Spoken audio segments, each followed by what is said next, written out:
He was unrecognizable. His head was swollen up like a basketball. Both of his eyes were black. And so I just flat out said, is he going to die? That's all I want to know is he going to die? And she said, there's a high probability that he will. Newly engaged couple Carla Lundgren and Lang Charters were excited about their new life together. But they never imagined that their love and their faith in God would be put to the ultimate test. Lang, an Air Force pilot, and Carla, a bank manager, were longtime acquaintances. But after seeing each other again at a family party, sparks began to fly.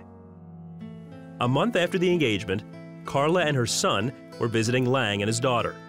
They decided to go hiking at Red Rock Canyon. We were there for probably about 20-30 minutes. The kids noticed there was a cave sort of around the bend and wanted to check it out. Lang went to get around this rock, but when he stood up, his sandals slipped right out from underneath him, and he fell about 20 to 30 feet. You could tell he was instantly unconscious. Carla left the children on the path and climbed down to see if Lang was still alive. I saw his belly moving, so I knew that he was still breathing. I started screaming for help. Right at that moment, this woman popped out from behind the rock and she says, I can help you. I'm a respiratory therapist. She helped me unfold him and there was no place to lay him flat, and he was still unconscious, and I just started praying. I never have prayed out loud in my life, and I was practically screaming my prayers. Soon, Lang stopped breathing. Carla began CPR while waiting for more help to arrive. It took about 15 minutes for the helicopter to arrive. I just kept, I kept praying, and I just kept asking God to have mercy on Lang and to send help as soon as possible. When the helicopter arrived, Lang was loaded into a stretcher and taken to the nearest hospital.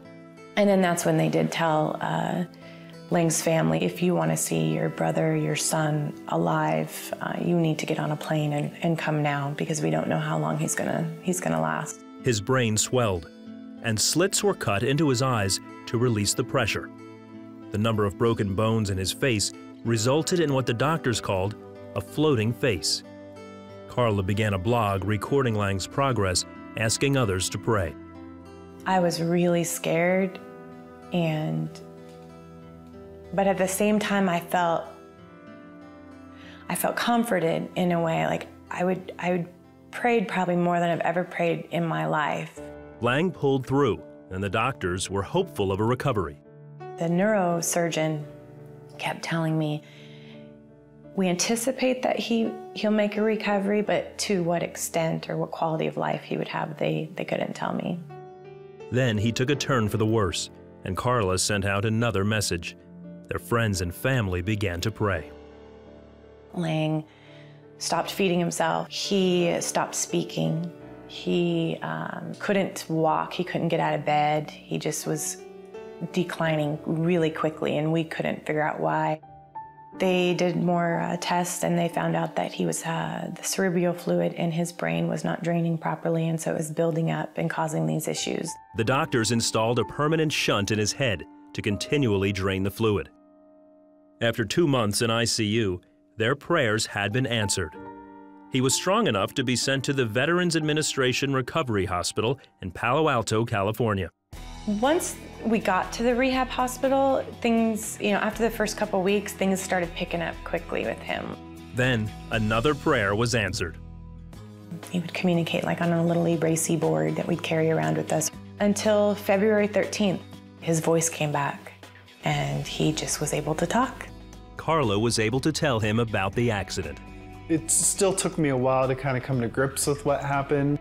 During the 4 months at the VA hospital, Lang had to relearn all the basic skills, including walking, talking, and feeding himself.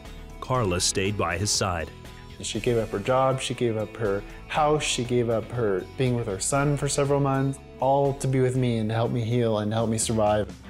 Following Lang's release from the hospital, he and Carla married and moved to Tucson, Arizona. They started a foundation called See Me as Hope, which brings awareness to individuals with traumatic brain injuries. In 2009, a year after the accident, they took part in their first marathon.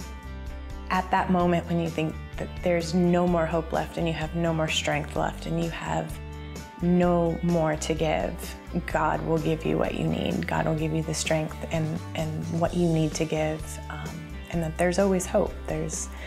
No matter what, there's always hope.